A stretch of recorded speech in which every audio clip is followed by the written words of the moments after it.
Rahim.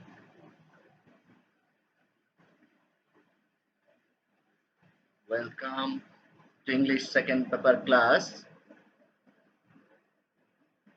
Our today's topic is right form of verb part 2, presented by Sheikh Muhammad Shariful Alam, Assistant Professor, Department of English, Sheikh Syed Nazrul Islam College, Mymensingh. We have already discussed on right form of verbs, particularly how to identify different tenses in our previous class.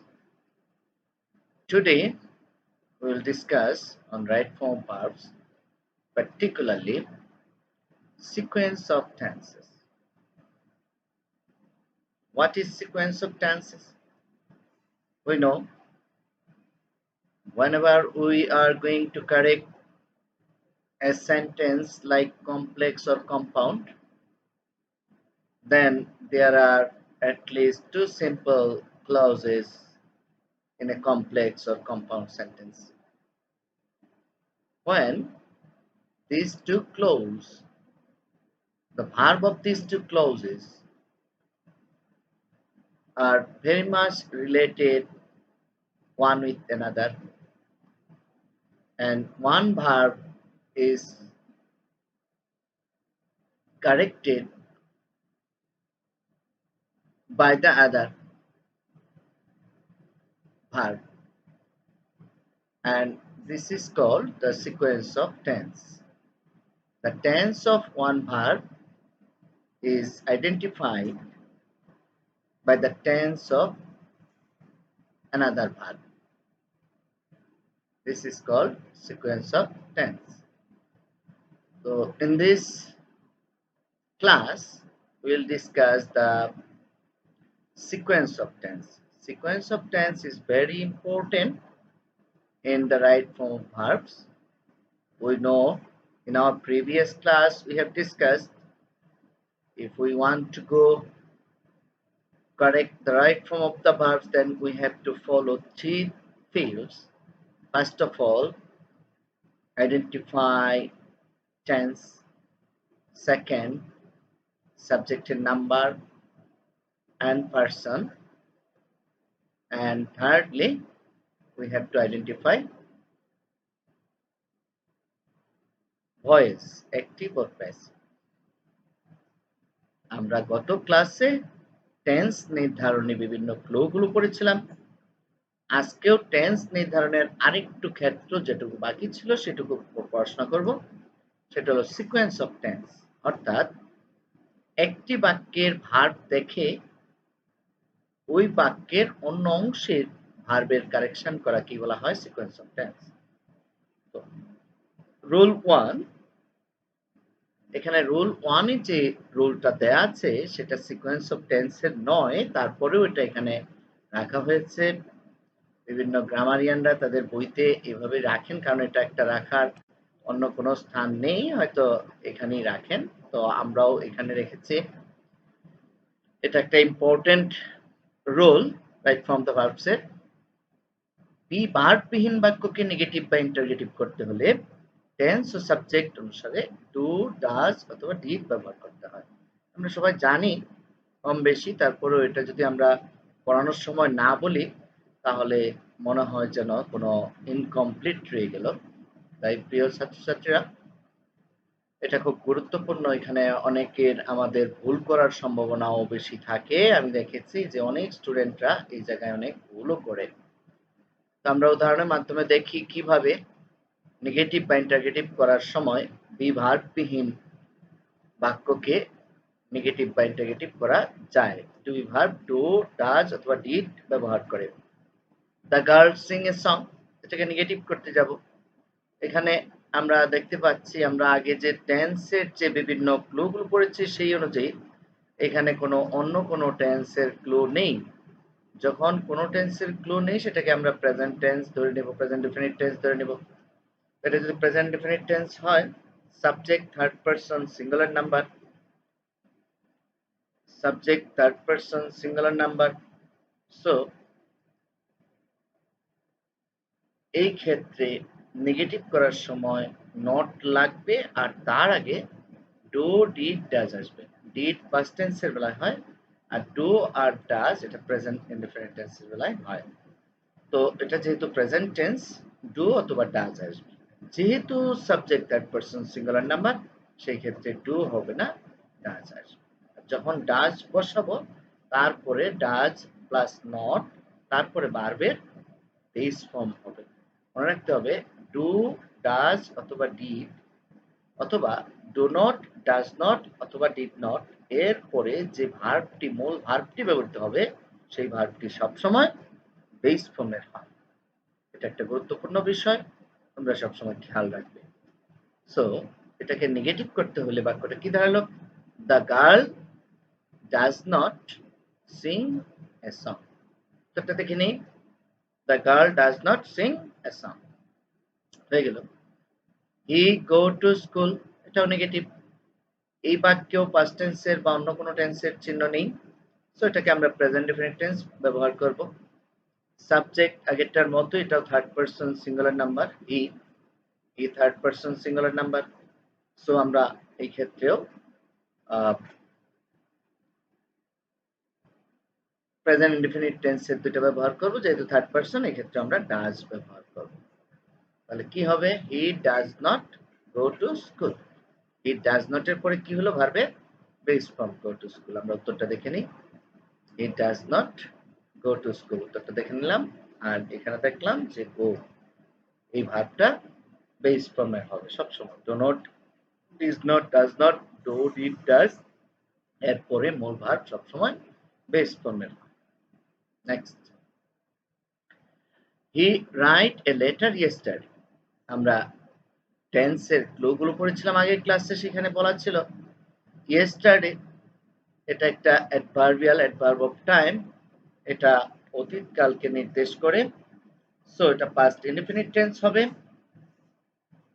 Past indefinite টেন্সের ক্ষেত্রে আমরা did ব্যবহার করব। তো যেহেতু এটা negative না, interrogative sign দেওয়া আছে এখানে, আমরা বুঝতে পেরেছি যে এটা ইন্টারগেটিভ করতে হবে বাক্যটাকে। আর ইন্টারগেটিভ করার সময় যে টু বি ভার্বটা আমরা ব্যবহার করব, যেমন এখানে যেহেতু পাস্ট টেন্স, ডিড ব্যবহার করব। ডিডটা কোথায় ব্যবহার করব? সাবজেক্টের আগে, তারপরে সাবজেক্ট, তারপরে ভার্বের বেস ফর্ম হয়ে গেল। তাহলে কি দাঁড়ালো? Did he write a letter yesterday, শুধু ডিড ব্যবহৃত হয়েছে, তারপরে মূল ভার্ব কিন্তু বেস ফর্ম হবে সবসময়, খেয়াল রাখতে হবে। তা অনেকের কাছে সমস্যা আমি দেখেছি, অনেক স্টুডেন্টরা এটাতে ভুল করে এখানে ডিড ব্যবহার করে তারপরে ভার্বেরও পাস্ট ফর্ম করে ফেলে, এরকম হয়। তো এই ভুলটা যেন আর না করো, এর জন্য আমি এটা সতর্ক করে দিলাম সবাইকে। তো did he write a letter yesterday, আমরা আনসারটা দেখে নেই। Did he write a letter yesterday. আমরা রোল 2 তে এসে গেছি। এখানেও একটা ব্যতিক্রমী নিয়ম, এটা কিছুটা সিকোয়েন্স অফ টেন্সের মধ্যে পড়ে, যেহেতু অন্য একটা ভার্ব দেখে পরের ভার্বের কারেকশন করতে হবে, এটাই হলো সিকোয়েন্স অফ টেন্স। আমরা এখানে দেখব রোল 2 তে কি আছে। যদি কোনো সেন্টেন্সে ইনফিনিটিভ, ইনফিনিটিভ মানে কি? টু প্লাস ভার্বের বেস ফর্ম। যদি কোনো সেন্টেন্সে ইনফিনিটিভের পূর্বে গো ভার্ব থাকে, তবে এর প্রেজেন্ট কন্টিনিউয়াস টেন্স হয়। কার প্রেজেন্ট কন্টিনিউয়াস টেন্স হয়? গো ভার্বের, অন্য কোনো ভার্বের কথা বলা নাই, শুধু গো ভার্বের ক্ষেত্রে যদি কোনো সেন্টেন্সে ইনফিনিটিভ এর পূর্বে গো ভার্ব থাকে, আর গো ভার্বটাকে যদি কারেকশন করতে হয়, সেই ক্ষেত্রে গো ভার্বটাকে সবসময় প্রেজেন্ট কন্টিনিউয়াস টেন্স করতে হয়।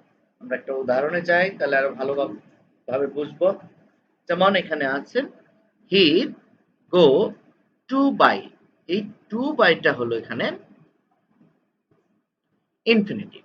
টু বাই, এই টু বাই, এই ইনফিনিটিভটার পূর্বে একটা ভার্ব আছে গো ভার্ব, এই গো ভার্বটা হলো প্রেজেন্ট কন্টিনিউয়াস টেন্সের হবে। এটাই হলো নিয়ম। এটা সিকোয়েন্স অফ টেন্সের নিয়ম। যে এই ইনফিনিটিভের পূর্বে যদি গো ভার্ব থাকে তাহলে একটা ভার্ব দেখে অন্য আরেকটা ভার্বের টেন্স নির্ধারণকে বলা হয় সিকোয়েন্স অফ টেন্স। আমরা সেটাই পড়ছি আজকে এবং এটা সিকোয়েন্স অফ টেন্সের খুব গুরুত্বপূর্ণ একটা রোল। তোমরা এটা মনে রাখবে অবশ্যই যে ইনফিনিটিভের পূর্বে যদি গো ভার্ব থাকে সেই গো ভার্বটা সবসময় প্রেজেন্ট কন্টিনিউয়াস টেন্স হয়। তাহলে এটার কারেকশন কি হবে? প্রেজেন্ট কন্টিনিউয়াস টেন্সের গঠন কি? আমি সবাইকে বলে দিচ্ছি যে তোমরা টেন্সের স্ট্রাকচারগুলো আমি আগের ক্লাসে বলেছিলাম যে প্রত্যেকটা টেন্সের গঠন অর্থাৎ ভার্বের গঠন তোমরা ভালোভাবে মনে রাখবে। যেমন আমরা টেন্সটা যখনই নির্ধারণ করে ফেলবো তখন যেন তোমরা বলতে পারো ভার্বের কারেকশনটা কি হবে। যেমন হি, যেহেতু প্রেজেন্ট কন্টিনিউয়াস টেন্স এর সাথে একটা টু বি ভার্ব বসবে, যে হি এর সাথে ইজ বসবে আর তারপর ভার্বের সাথে আইএনজি হবে। তাহলে he is going to buy a colour TV soon হয়ে গেল। He is going to buy a colour TV soon. আরেকটা এক্সারসাইজ আমরা দেখব। The manager go to open a new branch. To open হলো এখানে ইনফিনিটিভ। টু ওপেন ইনফিনিটিভ এর পূর্বে গো verb আছে, তাহলে গো ভার্বটা হলো আমাদের এখানে present continuous tense. The manager third person singular number, তো প্রেজেন্ট কন্টিনিউয়াস টেন্সের এম ইজ এর কোনটা বসবে? ইজ, তারপর ভার্বের সাথে ING. The manager is going to open a new branch হয়ে গেল। The manager is going to open a new branch. যখনই তোমরা এরকম দেখবে ইনফিনিটিভ তার আগে একটা গো ভার্ব আছে, তাহলে গো ভার্বটাকে সবসময় প্রেজেন্ট কন্টিনিউয়াস টেন্স করে দিতে হবে। আশা করি এই রুলটা সবাই বুঝতে পেরেছো। আমরা পরবর্তী রুলে চলে গেলাম। এটা খুব ইম্পর্টেন্ট একটা রোল। এটা যে কোনো সময় ভর্তি পরীক্ষায় বা পরবর্তী প্রতিযোগিতামূলক পরীক্ষায় এটা খুব দরকারি একটা রোল। আমি দেখেছি যে বিভিন্ন প্রতিযোগিতামূলক পরীক্ষা এগুলো এই রোল থেকে থাকে। এই রোলটা খুব গুরুত্বপূর্ণ। Rule 3, it is time, it is high time, it is right time, it is proper time, I fancy, I wish প্রভৃতির পরবর্তী সাবজেক্টের পরের ভার্বের পাস্ট ফর্ম হয়। তো কি বিষয়টা? যে it is time, it is high time, it is right time, it is proper time, এগুলোর পরের যে ভার্বটা থাকে সেই সাবজেক্টের পরের যে ভার্বটা থাকে সেই ভার্বটার পাস্ট ফর্ম হয়। প্রিয় ছাত্রছাত্রীরা, এক্ষেত্রে আমি একটা গুরুত্বপূর্ণ বিষয় বলে রাখি যে তোমরা যারা এখনো ফার্স্ট ইয়ারে আছো, অর্থাৎ আমি পুরাতন ফার্স্ট ইয়ারদেরকে বলছি, এটা পুরাতন ফার্স্ট ইয়ারের ক্লাস, তোমরা অবশ্যই আগামী কয়েকদিনের মধ্যেই ইয়ার চেঞ্জ পরীক্ষায় অবতীর্ণ হবে। সেই ইয়ার চেঞ্জ পরীক্ষাটা খুব সম্ভবত হবে 100 নাম্বারের, যেখানে সায়েন্স, আর্টস, কমার্স সবাইকেই একটা বিষয় মানে 100 নাম্বারের পরীক্ষা দিতে হবে। আর এই 100 নাম্বারের মধ্যে থাকবে বাংলা, ইংরেজি এবং আইসিটি। বাংলা 35, ইংরেজি 35 এবং আইসিটি 30 নাম্বার। এই মোট 100 নাম্বারের পরীক্ষায় তোমরা অবতীর্ণ হবে অনলাইনে। সেই বিষয়ে দিক নির্দেশনা থাকবে খুব শীঘ্রই। তো যেহেতু তোমাদের পরীক্ষা দিতে হবে, তো ইংরেজি বিষয়ের পরীক্ষাও তোমাদের দিতে হবে। আমি তোমাদেরকে স্মরণ করে দিচ্ছি যে আমরা যে গ্রামারগুলো পড়াচ্ছি এবং তার আগে যে আমরা ফার্স্ট পেপার যা পড়িয়েছিলাম সেইগুলোর উপর তোমরা জোর দিবে। আমি আজকের ক্লাসের শেষে বিস্তারিত আরো কিছু তোমাদের দিক নির্দেশনা দিব। আমরা আগে এখানে রোলটা দেখে নেই। Role 3, it is time, it is high time, it is right time, it is proper time, I fancy, I wish প্রভৃতি পরবর্তী সাবজেক্টের পরের ভার্বের পাস্ট ফর্ম হয়। তো এই শব্দগুলোর পরে একটা সাবজেক্ট থাকবে, তারপর একটা ভার্ব থাকবে, সেই ভার্বটার কারেকশন কি হবে? সবসময় পাস্ট ফর্ম হবে যদি এরপরে সাবজেক্ট থাকে। শর্ত হলো এরপরে সাবজেক্ট থাকতে হবে। তা আমরা একটা উদাহরণ দেখে নিই। ইট is time, we. Important factor হলো ইট ইজ টাইমের পরে সাবজেক্ট উই আছে, তারপরে যে ভার্বটা তার পরিবর্তন হবে সেটা পাস্ট ফর্ম হবে। খেয়াল রাখতে হবে যে বিষয়গুলো আমি লক্ষ্য করতে বলি সেগুলো তোমাদের লক্ষ্য করতে হবে। It is time, it is high time, it is right time, it is proper time, এগুলোর পরে যে সাবজেক্ট যদি থাকে তারপরের যে ভার্বটা সেটার পাস্ট ফর্ম হয় যদি সাবজেক্ট থাকে। আর যদি সাবজেক্ট না থাকে তাহলে অন্য কিছু হতে পারে, সেটা আমরা পরের রোলে যাই বলবো। তাহলে এটা দেখো, ইট ইজ টাইম, তারপরে সাবজেক্ট আছে, তাহলে পরের যে ভার্বটা সেটার পাস্ট ফর্ম হবে, আমরা সহজেই করতে পারবো এখন। তাহলে কি হবে? It is time we changed our eating habit, we changed our eating habit, এই চেঞ্জ ভার্বটা তার শুধু পাস্ট ফর্ম হয়ে যাবে। তাহলে উত্তরটা দেখে নেই, it is time we changed our eating habit, হয়ে গেল। তারপরে আরেকটা দেখি, it is high time he, তাহলে এখানেও ইট ইজ হাই টাইমের পরে সাবজেক্ট আছে, তারপরে ভার্ব। নিয়ম আমাদের জানা হয়ে গেল যে it is time, it is high time, it is right time, it is proper টাইমের পরে যদি সাবজেক্ট থাকে তারপরে ভার্বের পাস্ট ফর্ম হবে। তাহলে আমরা এটাও পাস্ট ফর্ম করে দিব, তাহলেই হয়ে যাবে। তাহলে উত্তরটা কি হবে?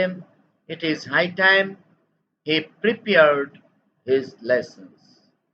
দেখে নেই উত্তরটা আমরা, it is high time his prepared his lessons, হয়ে গেল।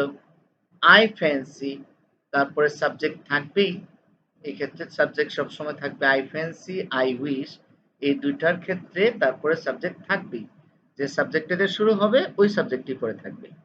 এটার মজার বিষয় আছে, আই ফ্যান্সি তারপরে আবার আই, তারপরে ভার্বের পাস্ট ফর্ম করতে পারবে। কি হবে তাহলে? I fancy I turned a triple page, এটা এভাবে করা যায়। আরেকটা রুল আছে যে I fancy I could turn a triple page, সাথে কেউ কুড লাগাইলেও পারো। যদি কেউ কুড বসাও সাবজেক্টের পরে, তারপরে ভার্বের কিন্তু বেস ফর্ম হবে, খেয়াল রাখতে হবে। I fancy I could turn a triple পেল, এটা হবে। অথবা I fancy I turned a triple পেল, দেখে নিন, I fancy I turned a triple পেল, হয়ে গেল।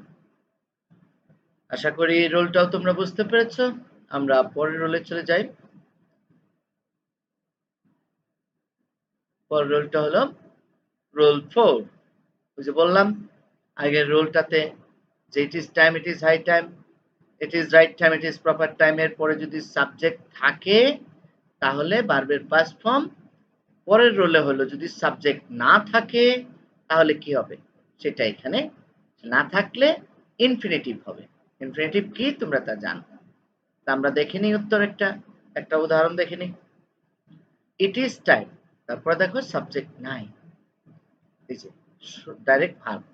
যদি it is time, it is high time এর পরে ডাইরেক্ট ভার্ব থাকে, সেই ক্ষেত্রে আমরা কি করব? এই ভার্বটাকে ইনফিনিটিভ করে দেব, তাহলেই হয়ে যাবে। কঠিন কিছুই না, খুব সহজ। মনে রাখতে হবে যে সাবজেক্ট যদি থাকে তাহলে ভার্বের পাস্ট ফর্ম, আর সাবজেক্ট না থাকলে ইনফিনিটিভ। ইট ইজ টাইম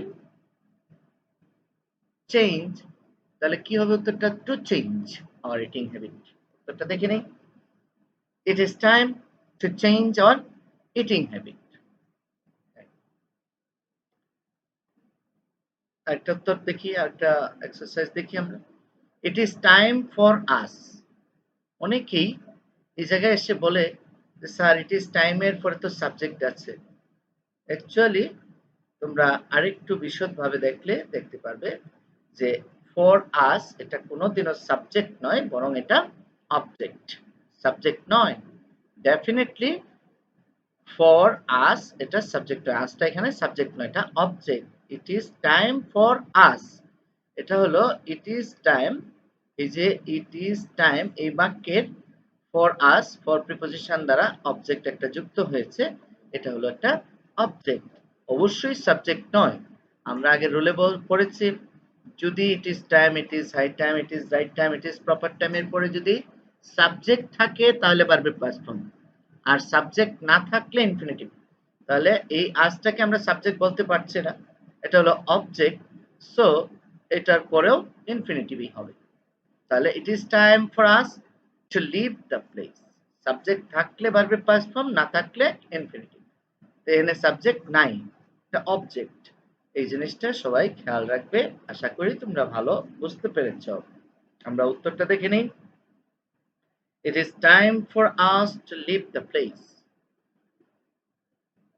আমরা পরের রোলে চলে যাব। রোল 5, এটা খুব ইম্পর্টেন্ট একটা রোল। এখানে আমি বলবো যে ভার্ব অফ পারসেপশন। প্রিয় ছাত্রছাত্রীরা, তোমরা ভার্ব অফ পারসেপশন সম্বন্ধে এর আগে কি জেনেছো কিনা আমি জানি না। আমি ভার্ব অফ পারসেপশন সম্বন্ধে তোমাদের একটা ধারণা দেব। ভার্ব অফ পারসেপশন হলো সেইগুলো যে ভার্বের কাজগুলো আমাদের পঞ্চ ইন্দ্রিয় দ্বারা সম্পন্ন হয়। পঞ্চ ইন্দ্রিয় যদি চিনো, অনেকেই চিনে না, আবার অনেকেই চিনে, বুঝতে পারে। পঞ্চ ইন্দ্রিয় হলো মানুষের শরীরে 5টা ইন্দ্রিয় আছে, যেমন জিহ্বা, ত্বক, নাসিকা, কর্ণ। এটা হলো জিহ্বা, ত্বক, নাসিকা, কর্ণ। আরেকটা কি?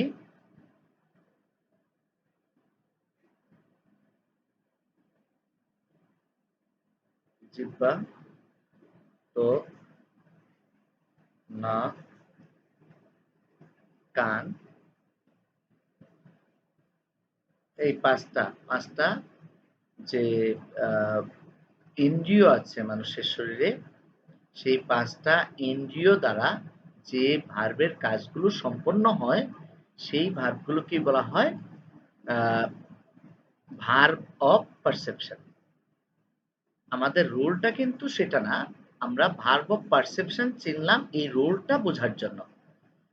আমাদের রুলটা হলো এই ভার্ব অফ পারসেপশন, যেমন এখানে কয়েকটা দেওয়া আছে, see, hear, listen, feel, watch, notice. এই ভার্বগুলোর কাজ সবসময় আমাদের এই পঞ্চ ইন্দ্রিয় দ্বারাই হয়। এই পঞ্চ ইন্দ্রিয় দ্বারা সম্পন্ন ভার্বগুলোকে বলা হয় ভার্ব অফ পারসেপশন। এই ভার্ব অফ পারসেপশন যুক্ত এটার আরেকটা রোল আছে, যেখানে এখানে নাই, আমি বলে রাখছি তোমাদের। ভার্ব অফ পারসেপশন গুলো কখনোই কন্টিনিউয়াস টেন্সের হয় না। যেমন I am Singh a bird, এটা কখনোই হবে না, কারেক্ট না, এটা ভুল।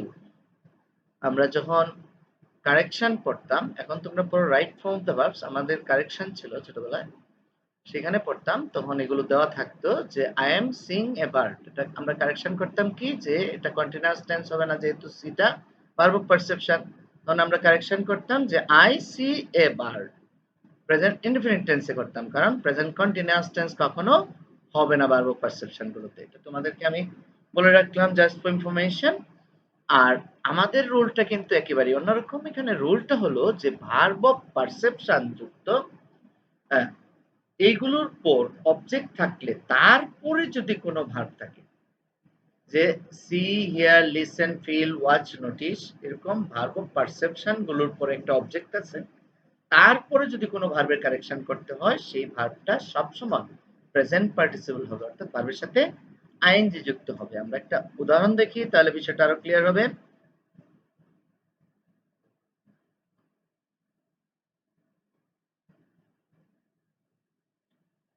I heard him to say this.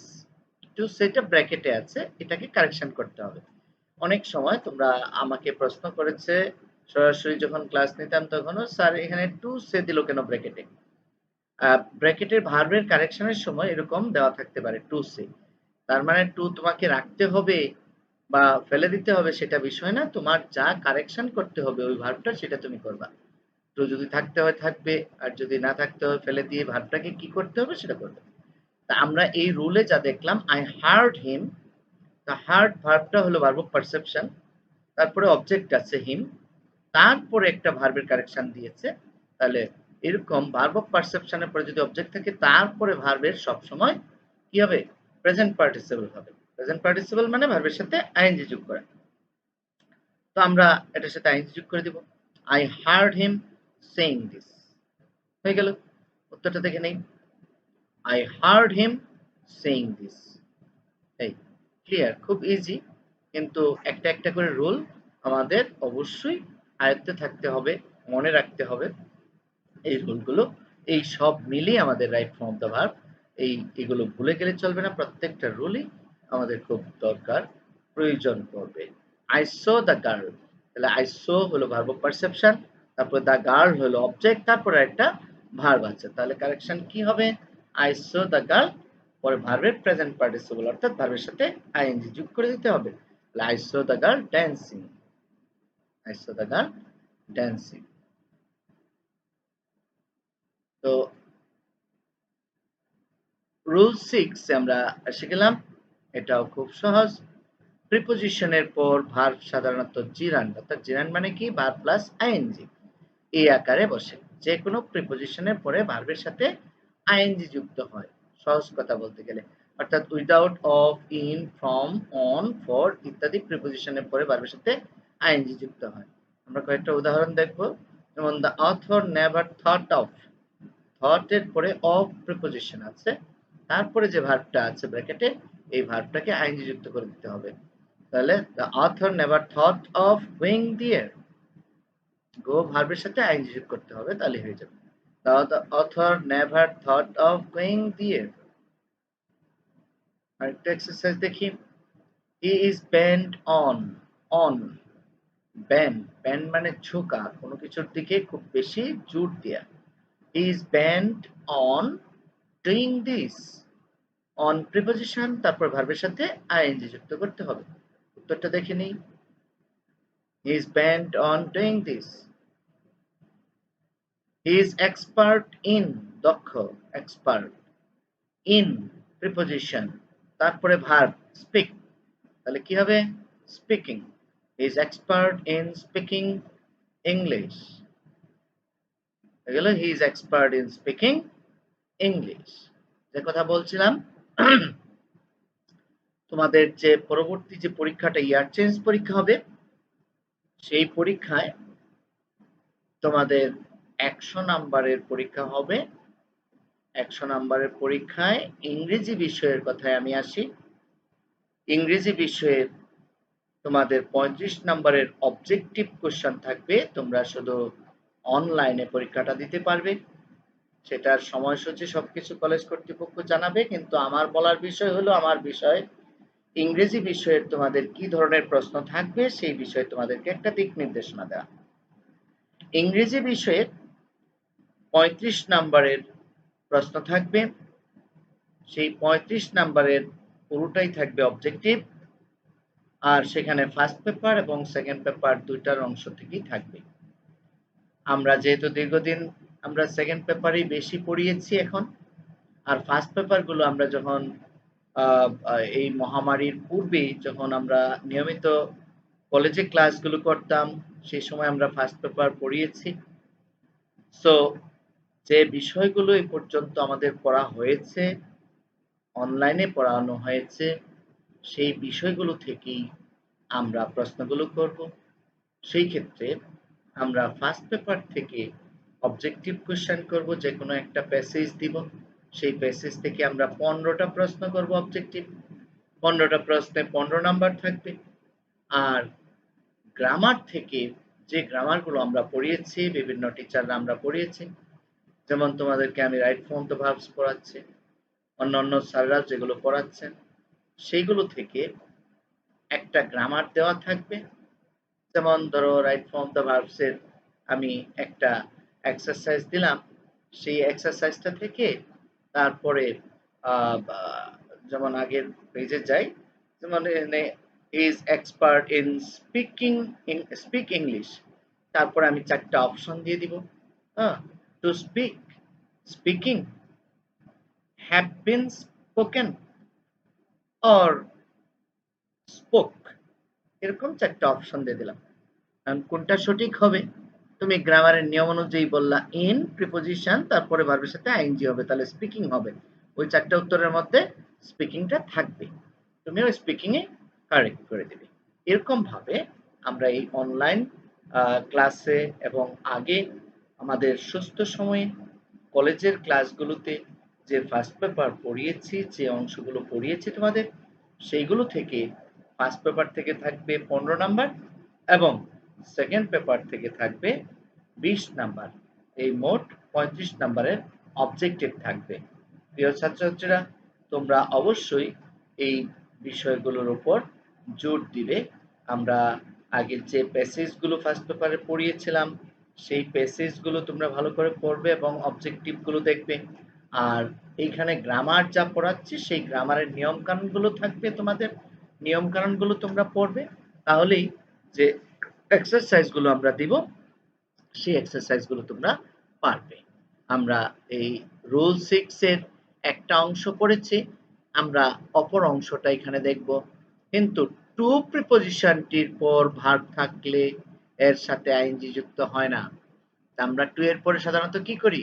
Two এর পরে ভার্বের বেস ফর্ম করি। এটা আমরা জানি। টু এর পরে একটু আগেও আমরা বলছিলাম যে টু এর পরে ভার্বের বেস ফর্ম হয়, এটাকে বলা হয় ইনফিনিটিভ। তবে টু যদি কোনো ফ্রেজের অংশ হিসেবে বাক্যে বা সেন্টেন্সে ব্যবহৃত হয়, পরবর্তী ভার্বের সাথে আইএনজি যুক্ত হয়। এ ধরনের ফ্রেজগুলো হলো, আমি তোমাদেরকে বলে দিচ্ছি যে টু এর পরে ভার্বের বেস ফর্ম হয়, সবসময় হয়। কিন্তু টু এর পরেও ভার্বের সাথে আইএনজি হয় কখন? টু যদি কোনো ফ্রেজের অংশ থাকে।